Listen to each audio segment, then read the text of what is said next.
ନମସ୍କାର, ଶୁଭ ସକାଳ। ଆଜି ଫେବୃଆରୀ 8 ତାରିଖ ସୋମବାର। ଆଜିର 20ଟି ଗୁରୁତ୍ୱପୂର୍ଣ୍ଣ ଖବର ଆପଣମାନଙ୍କୁ ଜଣାଇବି। ଭିଡ଼ିଓଟି ଶେଷ ପର୍ଯ୍ୟନ୍ତ ଦେଖିବେ। ଯଦି ଏବେ ପର୍ଯ୍ୟନ୍ତ ଚ୍ୟାନେଲକୁ ସବସ୍କ୍ରାଇବ୍ କରିନାହାନ୍ତି ତେବେ ଏବେ ହିଁ ଚ୍ୟାନେଲକୁ ସବସ୍କ୍ରାଇବ୍ କରିନିଅନ୍ତୁ। ଯଦି ଭିଡ଼ିଓଟି ଭଲ ଲାଗେ ତାହେଲେ ଗୋଟିଏ ଲାଇକ୍ ଦେବାକୁ ଭୁଲିବେନି। ନମ୍ବର 1, ରାଜଧାନୀ ଉପକଣ୍ଠରେ ନିର୍ମିତ ହେବାକୁ ଥିବା 750 କୋଟି ଟଙ୍କା ବ୍ୟୟରେ କ୍ୟାନ୍ସର ହସ୍ପିଟାଲ ପାଇଁ 200 କୋଟି ଟଙ୍କା ପ୍ରଦାନ କରିଛନ୍ତି ବେଙ୍ଗାଲୁରୁରେ ରହୁଥିବା ଜଣେ ଓଡ଼ିଆ ଦମ୍ପତି। ଏହି ଦମ୍ପତି ଉଦ୍ୟୋଗୀ ଥିବା ଜଣାପଡ଼ିଛି। ଟାଇମ୍ସ ଅଫ୍ ଇଣ୍ଡିଆର ରିପୋର୍ଟ ଅନୁଯାୟୀ 40 ଏକର ଜାଗାରେ ତିଆରି ହେବାକୁ ଥିବା ଏହି 500 ବେଡ୍ ବିଶିଷ୍ଟ ଡାକ୍ତରଖାନା ବେଙ୍ଗାଲୁରୁର ଏକ କମ୍ପାନୀ ଓ ରାଜ୍ୟ ସରକାରଙ୍କ ସହଭାଗିତାରେ ନିର୍ମାଣ ହେବ। ସ୍ୱାସ୍ଥ୍ୟ ବିଭାଗ, ଡାକ୍ତରଖାନା କର୍ତ୍ତୃପକ୍ଷ ଓ ଦମ୍ପତିଙ୍କ ମଧ୍ୟରେ ଏ ମାସ ଶେଷ ଆଡ଼କୁ ଏକ ତ୍ରିପାକ୍ଷିକ ଚୁକ୍ତି ସ୍ୱାକ୍ଷରିତ ହେବ ବୋଲି ସୂଚନା ମିଳିଛି। ନମ୍ବର 2, ଗୋଟିଏ ପଟେ ଟାର୍ଗେଟ ବୃଦ୍ଧି ସହ ଚାଷୀଙ୍କ ଧାନ ଉଠାଣ ଦାବି କରି ବିଜେପି ପକ୍ଷରୁ କଳାହାଣ୍ଡି ଜିଲ୍ଲାର ବିଭିନ୍ନ ମଣ୍ଡିରେ ଧାରଣା ଦିଆଯାଇଥିବା ବେଳେ ଅନ୍ୟପଟେ ପ୍ରଶାସନ ତଦନ୍ତ କରି ବେନିୟମ ଭାବେ ଗଚ୍ଛିତ ଥିବା ଧାନକୁ ଜବତ କରିଛି। ଧର୍ମଗଡ଼ ଉପକଣ୍ଠ ଯୋଗାଣ ଅଧିକାରୀଙ୍କ ନେତୃତ୍ୱରେ ଏକ ସ୍ୱତନ୍ତ୍ର ଦଳ ବୋଡେନ ମଣ୍ଡିକୁ ଯାଇ ସେଠାରେ ଗଚ୍ଛିତ ଧାନର ତଦନ୍ତ କରିଥିଲେ। 18 ଜଣ ଚାଷୀଙ୍କ 2800 ବସ୍ତା ଧାନ ସମ୍ବନ୍ଧରେ କୌଣସି ସଠିକ୍ ଉତ୍ତର ନ ପାଇବାରୁ ଏସବୁ ବେନିୟମ ଭାବେ ଗଚ୍ଛିତ ଥିବା ସନ୍ଦେହରେ ସମସ୍ତ ଧାନକୁ ଜବତ କରାଯାଇଥିଲା। ନମ୍ବର 3, କରୋନା ଟିକା ନ ନେଲେ ବନ୍ଦ ହେବ ଦରମା। ଏବେ ଏହି ନିଷ୍ପତ୍ତି ବଦଳାଇଛନ୍ତି କଟକ ଜିଲ୍ଲାପାଳ। କରୋନା ଟିକା ନ ନେଲେ ଦରମା ବନ୍ଦ କରାଯିବା ଚେତାବନୀ ପ୍ରସଙ୍ଗରେ ଜିଲ୍ଲାପାଳ ଭବାନୀ ଶଙ୍କର ଚୟନୀ କହିଛନ୍ତି, ସେଭଳି କୌଣସି ପଦକ୍ଷେପ ନେବାର ଅଭିପ୍ରାୟ ନାହିଁ। ଲୋକେ ଟିକାକରଣ ପାଇଁ ଆଜିକାଲି କହି ସମୟ ଗଡ଼ାଉଥିବାରୁ ଭ୍ୟାକ୍ସିନ୍ ନଷ୍ଟ ହେବାର ଆଶଙ୍କା ରହୁଛି। ଗୋଟିଏ ଭାଇଲର ଲାଇଫ୍ ସ୍ପାନ୍ 4 ଘଣ୍ଟା ମଧ୍ୟରେ 10 ଜଣ ଟିକା ନେବା ଆବଶ୍ୟକ। ଲୋକମାନେ ଇଚ୍ଛାକୃତ ଭାବେ ଠିକ୍ ସମୟରେ ଟିକା ନେଲେ ଏହା ନଷ୍ଟ ହେବାରୁ ଓ ଅର୍ଥହାନିରୁ ବର୍ତ୍ତି ହେବ ବୋଲି ସେ କହିଛନ୍ତି। ନମ୍ବର 4, ମୁଁ ଯବାନ ହେବି, ମାଟି ମା ପାଇଁ ଲଢ଼ିବି, ଶତ୍ରୁକୁ ଜବାବ ଦେବି। ଏଭଳି କିଛି ସ୍ୱପ୍ନ ଦେଖି ସେନାବାହିନୀରେ ଭର୍ତ୍ତି ହେବାକୁ ଲକ୍ଷ୍ୟ ରଖିଥିବା ଯୁବକ ଯୁବତୀଙ୍କ ପାଇଁ ଏବେ ବରଦାନ ସାଜିଛି କଳ୍ପତରୁ ପ୍ରଶିକ୍ଷଣ କେନ୍ଦ୍ର। ଯୁବକ ଯୁବତୀମାନେ ଏଠି ସାମରିକ ଓ ଅର୍ଦ୍ଧସାମରିକ ବାହିନୀରେ ଯୋଗ ଦେବା ପାଇଁ ଟ୍ରେନିଂ ନେବା ସହିତ ନିଜ ସ୍ୱପ୍ନକୁ ସତ କରି ଦେଖାଉଛନ୍ତି, ତାହା ପୁଣି ବିଲକୁଲ ମାଗଣାରେ। କେନ୍ଦ୍ରାପଡ଼ା ଜିଲ୍ଲା ରାଜଗଡ଼ ପଞ୍ଚାୟତର ବିଣାପାଣିଠାରେ ଗଢ଼ି ଉଠିଛି ଏହି ମଣିଷ ତିଆରି କାରଖାନା, ଯେଉଁଠି ସକାଳ ପାହିଲେ ଯୁବକ ଯୁବତୀମାନେ ନିଜ ସ୍ୱପ୍ନକୁ ସାକାର କରିବାକୁ ଝାଳ ବୁହାନ୍ତି, ଆଉ ସେନାରେ ଭର୍ତ୍ତି ହେବାକୁ କସରତ କରନ୍ତି। କେବଳ ସେତିକି ନୁହେଁ, ଶାରୀରିକ ଅଭ୍ୟାସ ସହ ସେନାରେ ଲିଖିତ ପରୀକ୍ଷା ପାଇଁ ବି ଏଠାରେ ପିଲାମାନଙ୍କୁ ପାଠ ପଢ଼ାଯାଏ। ନମ୍ବର 5, ବିଶ୍ୱାସ ନହେଲେ ବି ସତ, 16 ବର୍ଷର ଜଣେ ଯୁବକ ନାଇରୋବିରୁ ହଲାଣ୍ଡ ବିମାନର ଲ୍ୟାଣ୍ଡିଂ ଗିୟର ମଧ୍ୟରେ ଲୁଚି ଯାତ୍ରା କରିଛି।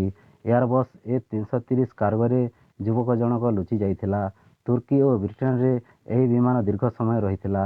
ସେ ସମୟରେ ମଧ୍ୟ କାହା ନଜରରେ ପଡ଼ିନଥିଲା ଏହି ଯୁବକ। ନେଦରଲ୍ୟାଣ୍ଡରେ ପହଞ୍ଚିବା ପରେ ଇଞ୍ଜିନିୟରମାନେ ଯେତେବେଳେ ବିମାନକୁ ଚେକ୍ କରିବା ସମୟରେ ଏହି ଯୁବକଟି ଧରା ପଡ଼ିଥିଲା। ଦୀର୍ଘ ସମୟ ଯାତ୍ରା ଯୋଗୁଁ ଯୁବକକୁ ହାଇପୋଥର୍ମିଆ ହୋଇଯାଇଥିଲା। ଏବେ ସେ ଚିକିତ୍ସାଧୀନ ଅଛି। ଡାକ୍ତରମାନେ ଯୁବକ କିପରି ବଞ୍ଚି ରହିଲା ସେ ନେଇ ଆଶ୍ଚର୍ଯ୍ୟ ପ୍ରକଟ କରିଛନ୍ତି। ନମ୍ବର 6, ଆମେରିକାର ମାସାଚୁସେଟସରେ ବ୍ରେଡ୍ ଗାଥିୟର ତାଙ୍କ ଛାତିରେ ହଠାତ୍ ଯନ୍ତ୍ରଣା ଅନୁଭବ କଲେ। ପାଣି ପିଇବାରୁ ଯନ୍ତ୍ରଣା ଅସହ୍ୟ ହୋଇଥିଲା। ଫଳରେ ଭୟଭୀତ ହୋଇ ସେ ଡାକ୍ତରଙ୍କ ନିକଟକୁ ଯାଇଥିଲେ। ଏକ୍ସ-ରେ କରିବା ପରେ ଡାକ୍ତର ଚକିତ ହୋଇପଡ଼ିଥିଲେ, କାରଣ ଯୁବକଟିର ଖାଦ୍ୟନଳୀରେ ଏୟାରପଡ୍ ଅଟକି ଯାଇଥିଲା। ନିଦ ବାଉଳାରେ ଗାଥିୟର ଏହାକୁ ଢୋକି ଦେଇଥିଲେ। ପରେ ଏଣ୍ଡୋସ୍କୋପି ମାଧ୍ୟମରେ ଏହାକୁ ବାହାର କରାଯାଇଥିଲା। ଏବେ ସେ ସୁସ୍ଥ ଅଛନ୍ତି। ଡାକ୍ତରଙ୍କ ମତରେ ଯଦି ଏହା ଅନ୍ୟ କେଉଁ ସ୍ଥାନରେ ଅଟକି ଯାଇଥାନ୍ତା ତାହେଲେ ତାଙ୍କୁ ବଞ୍ଚାଇବା କଷ୍ଟକର ହୋଇପଡ଼ିଥାନ୍ତା। ସର୍ଜରୀ ସମୟରେ ବି ସମ୍ପୂର୍ଣ୍ଣ ସତର୍କତା ଅବଲମ୍ବନ କରାଯାଇଥିଲା। ନମ୍ବର 7, ଗତକାଲି ସନ୍ଧ୍ୟାରେ ସ୍ଥାନୀୟ ଶ୍ରୀ ଲିଙ୍ଗରାଜ ମନ୍ଦିର କପିଳେଶ୍ୱର ରାସ୍ତାରେ ଏକ କାରରେ ଥିବା 2 ଜଣ ମଦ୍ୟପ ଯୁବକଙ୍କ ଉନ୍ମୁକ୍ତ କାଣ୍ଡ ଦେଖିବାକୁ ମିଳିଛି। ବେପରୁଆ ଭାବେ କାର୍ ଚଳାଇ ସେମାନେ 8ରୁ ଅଧିକ ଲୋକଙ୍କୁ ଆହତ କରିଛନ୍ତି। ତେଣୁ ଉତ୍ତ୍ୟକ୍ତ ଲୋକେ 2 ଯୁବକଙ୍କୁ ବହୁତ ପିଟିବା ପରେ ପୁଲିସରେ ଜିମା ଦେଇଛନ୍ତି। କିନ୍ତୁ ଏହା ପୂର୍ବରୁ ଚାଳକ କାରକୁ ଏକ ଘର କାନ୍ଥରେ ପିଟି ଦେବାରୁ ସେଥିରେ ନିଆଁ ଲାଗିଯାଇଥିଲା। ପୁଲିସ ପୋଡ଼ା କାରକୁ ଜବତ କରିବା ସହ 2 ଯୁବକଙ୍କୁ ଅଟକ ରଖିଛି। ନମ୍ବର 8, ଭାରତର ଟିକା କୂଟନୀତି ଦିନକୁ ଦିନ ପ୍ରଭାବଶାଳୀ ହେବାରେ ଲାଗିଛି। ଶସ୍ତା ଓ ଭରସାଯୋଗ୍ୟ ଟିକା ପ୍ରସ୍ତୁତ କରୁଥିବାରୁ ଏଥିପାଇଁ ଦେଶମାନଙ୍କ ଆଗ୍ରହ ବଢ଼ୁଛି। ଏବେ ଭାରତ ପ୍ରାୟ 15ଟି ଦେଶକୁ ଟିକା ଯୋଗାଉଥିବା ବେଳେ ଆହୁରି 25ଟି ଦେଶ କୋଭିଡ୍-19 ପ୍ରତିରୋଧକ ଟିକା ନେବାକୁ ଧାଡ଼ିରେ ଅପେକ୍ଷା କରିଛନ୍ତି ବୋଲି ବୈଦେଶିକ ବ୍ୟାପାର ମନ୍ତ୍ରୀ ଏସ୍ ଜୟଶଙ୍କର ସୂଚନା ଦେଇଛନ୍ତି।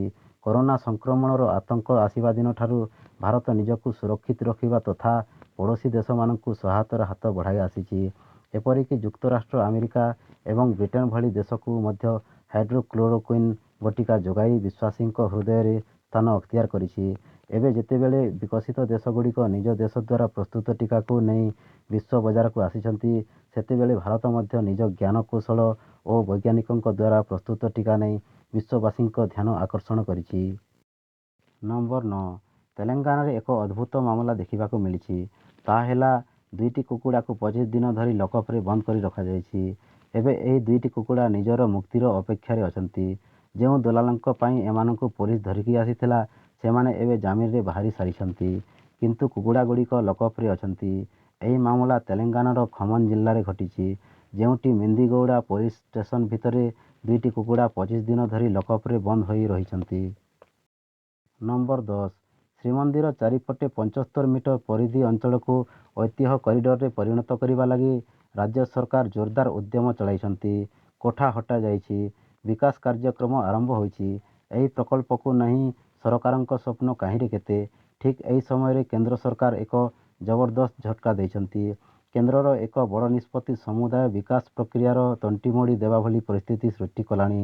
କେନ୍ଦ୍ର ସଂସ୍କୃତି ମନ୍ତ୍ରଣାଳୟ ଅଧୀନସ୍ଥ ଜାତୀୟ କୀର୍ତ୍ତିରାଜି କର୍ତ୍ତୃପକ୍ଷ ପୁରୀ ଶ୍ରୀ ଜଗନ୍ନାଥ ମନ୍ଦିର ପାଇଁ ଏକ ସ୍ୱତନ୍ତ୍ର ବାଇଲ ବା ଉପନିୟମ ଆଣିବାକୁ ଯାଉଛନ୍ତି। ଏହି ବାଇଲରେ ସ୍ପଷ୍ଟ ଭାବେ କୁହାଯାଇଛି ଯେ ଜଗନ୍ନାଥ ମନ୍ଦିର ଚାରିପଟେ 300 ମିଟର ଅଞ୍ଚଳ ପାଇଁ କଟକଣା ଜାରି ହେବ। ନମ୍ବର 11, ବିଜେଡିର ରାଜ୍ୟସଭା ସାଂସଦ ଡକ୍ଟର ସସ୍ମିତ ପାତ୍ର ବିଭିନ୍ନ ସମୟରେ ନିଜର କାର୍ଯ୍ୟ ପାଇଁ ପ୍ରଶଂସିତ ହୋଇଥାନ୍ତି। ବର୍ତ୍ତମାନ ସଂସଦରେ ସେ ଯେପରି ଓଡ଼ିଆ ପ୍ରସଙ୍ଗରେ ତଥ୍ୟ ରଖୁଛନ୍ତି, ତାହା ମଧ୍ୟ ସ୍ୱାଗତଯୋଗ୍ୟ। ସେହିପରି ନୂଆକରି ସାଂସଦ ହୋଇ ଗୃହ ପରିଚାଳନା କରିବାର ଦାୟିତ୍ୱ ମିଳିବା ନିଶ୍ଚିତ ଗର୍ବର କଥା। ସେହିପରି ଆଉ ଏକ ନୂଆ କଥା ଦେଖିବାକୁ ମିଳିଛି ଏହି ବଜେଟ୍ ଅଧିବେଶନରେ।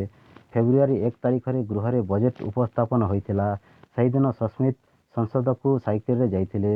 ତାଙ୍କ ସହିତ ଅନ୍ୟତମ ସାଂସଦ ଡକ୍ଟର ବିକାଶ ମହାତ୍ମେ ମଧ୍ୟ ଯାଇଥିଲେ। ସଂସଦ ଭବନ ନିକଟରେ ଥିବା ସାଂସଦମାନେ ସାଇକେଲରେ ଯିବା ଆସିବା କରିବା ଉଚିତ ବୋଲି ସସ୍ମିତ ଆହ୍ୱାନ ଦେଇଛନ୍ତି। ନମ୍ବର 12, ଭବାନୀପାଟଣାସ୍ଥିତ ଜିଲ୍ଲା ଯୋଜନା ପର୍ଯ୍ୟବେକ୍ଷଣ କାର୍ଯ୍ୟାଳୟ ସଭାଗୃହଠାରେ ଶନିବାର ବିଦ୍ୟୁତ୍ ବିଭାଗ ଅଧିକାରୀ, କମ୍ପାନୀ କର୍ମକର୍ତ୍ତାଙ୍କୁ ନେଇ ଶକ୍ତିମନ୍ତ୍ରୀ କ୍ୟାପ୍ଟେନ୍ ଦିବ୍ୟଶଙ୍କର ମିଶ୍ର ଏକ ସମୀକ୍ଷା ବୈଠକ କରିଥିଲେ। ବୈଠକରେ ମନ୍ତ୍ରୀ ଆସନ୍ତା ମାର୍ଚ୍ଚ 31 ସୁଦ୍ଧା ଜିଲ୍ଲାର ସମସ୍ତ ବିପିଏଲ୍ ଓ ଏପିଏଲ୍ ହିତାଧିକାରୀଙ୍କୁ ବିଦ୍ୟୁତ୍ ଯୋଗାଣ କରିବାକୁ ବିଭାଗୀୟ ଅଧିକାରୀଙ୍କୁ ନିର୍ଦ୍ଦେଶ ଦେଇଥିଲେ। ବୈଠକରେ ମନ୍ତ୍ରୀଙ୍କ ସହ ବିଦ୍ୟୁତ୍ ବିଭାଗ ଏସ୍ଇ ଧନଞ୍ଜୟ ରଣା, ନିର୍ବାହୀ ଯନ୍ତ୍ରୀ ପଶ୍ଚିମ ଲୋକନାଥ ଦାସ, ପୂର୍ବ ନିର୍ବାହୀ ଯନ୍ତ୍ରୀ ଦେବଦତ୍ତ ଭୋଇ, ଜିଲ୍ଲାର ଅନ୍ୟ ଅଧିକାରୀ, ଏନ୍ଟିପିସି, ଏଲ୍&ଟି, ନୀଳଶିକ୍ଷା, ଲେଜର କମ୍ପାନୀର କର୍ମଚାରୀ ପ୍ରମୁଖ ଉପସ୍ଥିତ ଥିଲେ। ନମ୍ବର 13, ବୈଦେଶିକ ମୁଦ୍ରା ସଂରକ୍ଷଣ $590 ବିଲିୟନ ପହଞ୍ଚିଲା। ଏବେ ଭାରତ ନେଟ୍ ଋଣଦାତା। ମୋଦି ସରକାରଙ୍କ ସମୟରେ ଦେଶ ବର୍ତ୍ତମାନ ବହୁତ ବଡ଼ ସଫଳତା ହାସଲ କରିଛି। ଶନିବାର ସୂଚନା ପ୍ରଦାନ କରୁଥିବା ବେଳେ କେନ୍ଦ୍ର ଅର୍ଥମନ୍ତ୍ରୀ ଅନୁରାଗ ଠାକୁର କହିଛନ୍ତି ଯେ ବର୍ତ୍ତମାନ ଭାରତରେ $590 ବିଲିୟନ ବୈଦେଶିକ ମୁଦ୍ରା ସଂରକ୍ଷିତ ହୋଇ ରହିଛି, ଯାହା ଏକ ବର୍ଷ ପୂର୍ବେ $119 ବିଲିୟନ ଥିଲା।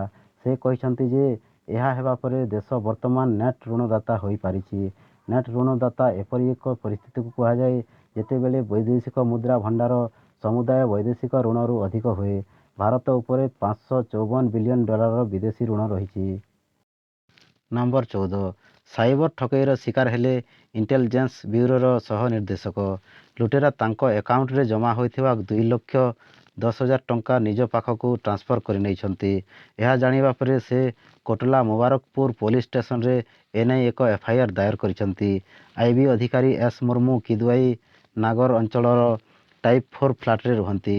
ମୁର୍ମୁ କହିଛନ୍ତି ଯେ ଜାନୁଆରୀ 30 ଅପରାହ୍ନରେ ତାଙ୍କ ଆକାଉଣ୍ଟରୁ କେହି ଜଣେ ତାଙ୍କୁ ଅନଲାଇନରେ ଠକିଥିଲେ। ପୋଲିସ କହିଛି ଯେ କେହି ତାଙ୍କ ମୋବାଇଲକୁ ଏକ ମେସେଜ ପଠାଇଥିଲା। ମୁର୍ମୁ ସେହି ମେସେଜ ଉପରେ କ୍ଲିକ୍ କରିବା ମାତ୍ରେ ତାଙ୍କ ଆକାଉଣ୍ଟ ଖାଲି ହୋଇଯାଇଥିଲା। ତାଙ୍କ ଆକାଉଣ୍ଟରେ 2,10,000 ଟଙ୍କା ଥିଲା। ବର୍ତ୍ତମାନ ଜିଲ୍ଲାର ସାଇବର ଟିମ୍ ଏହି ସାଇବର ଠକମାନଙ୍କୁ ଖୋଜୁଛି। ନମ୍ବର 15, ଉତ୍ତରାଖଣ୍ଡ ଚାମୋଲି ଜିଲ୍ଲାର ଯୋଶୀମଠ ଅଞ୍ଚଳର ତପୋବନସ୍ଥିତ ରେଣି ଗାଁରେ ଥିବା ହିମସ୍ଖଳନ ହୋଇଛି। ଏଥିରେ ଋଷିଗଙ୍ଗା ବିଦ୍ୟୁତ ପ୍ରୋଜେକ୍ଟରେ ବହୁ କ୍ଷୟକ୍ଷତି ହୋଇଥିବା ଆଶଙ୍କା କରାଯାଉଛି। ସେହିପରି ଏନ୍ଟିପିସି ପ୍ରକଳ୍ପର ମଧ୍ୟ କ୍ଷତି ଘଟିଛି। ଘଟଣାସ୍ଥଳକୁ ଉଦ୍ଧାରକାରୀ ଦଳଙ୍କୁ ପଠାଯାଇଛି। ହଠାତ୍ ହିମସ୍ଖଳନ ପରେ ଧଉଳିଗଙ୍ଗା ନଦୀର ଜଳସ୍ତର ବୃଦ୍ଧି ପାଇଥିଲା।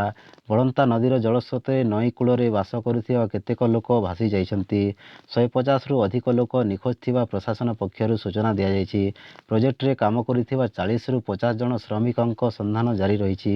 ମୁଖ୍ୟମନ୍ତ୍ରୀ ତ୍ରିବେନ୍ଦ୍ର ସିଂ ରାୱତ ସ୍ଥିତି ଉପରେ ତୀକ୍ଷ୍ଣ ନଜର ରଖିବା ପାଇଁ ଜିଲ୍ଲାପାଳ, ଏସ୍ପି ଓ ଅନ୍ୟ ଅଧିକାରୀଙ୍କୁ ନିର୍ଦ୍ଦେଶ ଦେଇଛନ୍ତି। ଏପର୍ଯ୍ୟନ୍ତ ଧଉଳିଗଙ୍ଗା ନଦୀରୁ 10 ଜଣଙ୍କ ମୃତଦେହ ଉଦ୍ଧାର କରାଯାଇଛି। ନମ୍ବର 16 ପୁଣି ଥରେ ଓଡ଼ିଶାବାସୀଙ୍କ ମନ ଜିଣିଲେ ପ୍ରଧାନମନ୍ତ୍ରୀ ମୋଦି। ଓଡ଼ିଶାବାସୀଙ୍କୁ ଆଉ ଏକ ଉପହାର ଦେବାକୁ ଯାଉଛନ୍ତି ମୋଦି ସରକାର। ପୁରୀରେ ବିମାନ ବନ୍ଦର ସ୍ଥାପନକୁ ନେଇ ବଢ଼ିଲା ଆଶା। ରାଜ୍ୟସଭାରେ ବେସାମରିକ ବିମାନ ଚଳାଚଳ ମନ୍ତ୍ରୀଙ୍କ ସବୁଜ ସଂକେତ। ଖୁବ୍ ଶୀଘ୍ର ବିମାନ ବନ୍ଦର ନେଇ ହେବ ଡିଜିବିଲିଟି ଷ୍ଟଡି। ବେସାମରିକ ବିମାନ ଚଳାଚଳ ରାଷ୍ଟ୍ରମନ୍ତ୍ରୀ ହରଦୀପ ସିଂ ପୁରୀ ରାଜ୍ୟସଭାରେ ବିଜେଡି ସାଂସଦଙ୍କ ପ୍ରଶ୍ନର ଉତ୍ତର ରଖିଛନ୍ତି। କେନ୍ଦ୍ରମନ୍ତ୍ରୀ କହିଛନ୍ତି, ଖୁବ୍ ଶୀଘ୍ର ଏୟାରପୋର୍ଟ ନେଇ ଡିଜିବିଲିଟି ଷ୍ଟଡି କରାଯିବ। ଗତ ଜାନୁଆରୀ 12 ତାରିଖରେ ଏ ବାବଦରେ ଭାରତୀୟ ବିମାନ ବନ୍ଦର ପ୍ରାଧିକରଣ ଏବଂ ରାଜ୍ୟ ସରକାରଙ୍କ ମଧ୍ୟରେ ଆଲୋଚନା ହୋଇସାରିଛି। ନମ୍ବର 17 ପ୍ରଧାନମନ୍ତ୍ରୀ କିଷାନ ସମ୍ମାନ ନିଧି ଯୋଜନାକୁ ନେଇ ବଡ଼ ଘୋଷଣା କରିଛନ୍ତି ସରକାର। ଏହି ଯୋଜନାରୁ ଲାଭ ପାଉଥିବା ଅଯୋଗ୍ୟ ଚାଷୀଙ୍କୁ ସ୍କାନରକୁ ଆଣିଛନ୍ତି କେନ୍ଦ୍ର ସରକାର। ଯେଉଁ ଅଯୋଗ୍ୟ ବ୍ୟକ୍ତିମାନେ ନିଜକୁ ଚାଷୀ ବୋଲି କହି ଏହି ଯୋଜନାରୁ ଲାଭ ଉଠାଇଛନ୍ତି, ସେମାନେ ଆଗାମୀ କିସ୍ତିରେ ଆଉ ଟଙ୍କା ପାଇପାରିବେ ନାହିଁ। କେନ୍ଦ୍ର ସରକାରଙ୍କ ସୂଚନା ମୁତାବକ ଏହି ଯୋଜନାରୁ ଲାଭ ଉଠାଉଥିବା ଚାଷୀଙ୍କ ମଧ୍ୟରେ ରହିଛନ୍ତି 32.91 ଲକ୍ଷ ଅଯୋଗ୍ୟ ଚାଷୀ। ସେମାନଙ୍କ ଖାତାକୁ ସରକାର 2.326 କୋଟି ଟଙ୍କା ଯାଇଥିବା ସରକାର କହିଛନ୍ତି। ଏବେ ସରକାର ସେହି ଅଯୋଗ୍ୟ ଚାଷୀମାନଙ୍କ ଠାରୁ ଟଙ୍କା ଆଦାୟ କରିବେ ବୋଲି ଜଣାପଡ଼ିଛି। ସୂଚନା ଥାଉକି ଏହି ଯୋଜନା ମାଧ୍ୟମରେ ସରକାର ଦେଶର ମୋଟ 11 କୋଟି 53 ଲକ୍ଷ ଚାଷୀଙ୍କୁ ବାର୍ଷିକ 6,000 ଟଙ୍କା ଲେଖାଏଁ ସହାୟତା ଯୋଗାଉଛନ୍ତି। ନମ୍ବର 18 ଗତ କିଛି ଦିନ ହେବ ସେୟାର ବଜାର ଯେଉଁ ହାରରେ ଆଗକୁ ବଢ଼ୁଛି, ଠିକ୍ ସେହି ଅନୁପାତରେ ଭାରତୀୟ ବଜାରରେ ସୁନା ଦର ମଧ୍ୟ ହ୍ରାସ ପାଉଥିବା ସୂଚନା ମିଳିଛି। ଶନିବାର ପ୍ରତି 10 ଗ୍ରାମ ସୁନା ପିଛା ଦର 47,270 ଟଙ୍କା ରହିଥିବା ଜଣାପଡ଼ିଛି। ଏହି ମୂଲ୍ୟବାନ ଧାତୁ କାରବାର ହେଉଥିବା ବଜାର ମଲ୍ଟି କମୋଡିଟି ଏକ୍ସଚେଞ୍ଜରେ ସୁନା ଦାମ ପ୍ରାୟ 550 ଟଙ୍କା ହ୍ରାସ ପାଇଛି। ସେହିଭଳି ଏହି ସମୟରେ ରୂପା ଦର ମଧ୍ୟ କେଜି ପିଛା 68,671 ଟଙ୍କା ହୋଇଛି। ଅନ୍ୟପକ୍ଷରେ ଭୁବନେଶ୍ୱରରେ ବର୍ତ୍ତମାନ ସମୟରେ 22 କ୍ୟାରେଟ 10 ଗ୍ରାମ ସୁନାର ମୂଲ୍ୟ 47,470 ଟଙ୍କା ରହିଥିବା ବେଳେ 24 କ୍ୟାରେଟ ସୁନା ଦାମ 49,910 ଟଙ୍କା ରହିଛି। ସେହିପରି ରୂପା କେଜି ପିଛା 70,550 ଟଙ୍କା ରହିଥିବା ସୂଚନା ମିଳିଛି। ନମ୍ବର 19 ଭାରତ ଓ ଇଂଲଣ୍ଡ ମଧ୍ୟରେ ଚାଲିଥିବା ଚେନ୍ନାଇ ଟେଷ୍ଟରେ ଘରୋଇ ଦଳ ବ୍ୟାକ୍ଫୁଟରେ ରହିଛି। ଇଂଲଣ୍ଡର ବିଶାଳ ସ୍କୋର ଜବାବରେ ଭାରତର ଆରମ୍ଭ ନିରାଶାଜନକ ରହିଥିଲା। ଭାରତ 73 ରନ୍ ଭିତରେ 4ଟି ୱିକେଟ୍ ନେଇ ସଙ୍କଟରେ ପଡ଼ିଥିଲା। ଯାହାପରେ ପୁଜାରା ଓ ରିଷଭ ପନ୍ତ ଦମଦାର ବ୍ୟାଟିଂ କରିଥିଲେ। ପୁଜାରା 143 ବଲରେ 73 ରନ୍ କରି ପ୍ୟାଭିଲିୟନ ଫେରିଥିଲେ। ପନ୍ତ ଆକ୍ରମଣାତ୍ମକ ବ୍ୟାଟିଂ କରି 91 ରନ୍ କରି ଆଉଟ୍ ହୋଇଥିଲେ। ସୂଚନାଯୋଗ୍ୟ, ଉକ୍ତ ମ୍ୟାଚରେ ଜୋ ରୁଟ୍ଙ୍କ ଦ୍ୱିଶତକ ବଳରେ ଇଂଲଣ୍ଡ ପ୍ରଥମ ଇନିଂସରେ 578 ରନ୍ କରି ଅଲଆଉଟ୍ ହୋଇଥିଲା। ଜବାବରେ ଭାରତ ତୃତୀୟ ଦିବସ ଖେଳ ଶେଷ ସୁଦ୍ଧା 6 ୱିକେଟ୍ ହରାଇ 257 ରନ୍ କରିଛି। ୱାଶିଂଟନ ସୁନ୍ଦର 33 ଓ ରବିଚନ୍ଦ୍ରନ ଅଶ୍ୱିନ 8 ରନ୍ କରି ଅପରାଜିତ ଅଛନ୍ତି। ନମ୍ବର 20 ଗୁରୁଚାପ ବଳୟ ଉତ୍ତର ଭାରତରୁ ନିଜ ସ୍ଥାନ ପରିବର୍ତ୍ତନ କରି ମଧ୍ୟ ଭାରତ ମୁହାଁଇଛି। ଫଳରେ ରାଜ୍ୟରେ ପୁଣି ଶୀତ ଫେରିବ ବୋଲି ପାଣିପାଗ ବିଭାଗ ପୂର୍ବାନୁମାନ କରିଛି। ସୋମବାର ସକାଳୁ ରାଜ୍ୟର ପୁଣି ଶୀତ ଫେରିବ। ସର୍ବନିମ୍ନ ତାପମାତ୍ରା 3ରୁ 4 ଡିଗ୍ରୀ ଖସିବାକୁ ଥିବାବେଳେ ଅସହ୍ୟ ଶୀତ ଅନୁଭୂତ ହେବ ବୋଲି ଭୁବନେଶ୍ୱର ଆଞ୍ଚଳିକ ପାଣିପାଗ ବିଜ୍ଞାନ କେନ୍ଦ୍ର ପକ୍ଷରୁ ପୂର୍ବାନୁମାନ କରାଯାଇଛି। ଆସନ୍ତା 8ରୁ 11 ଯାଏଁ ରାଜ୍ୟରେ ଥଣ୍ଡାର ଲହରୀ ପୁଣି ଅନୁଭୂତ ହେବ।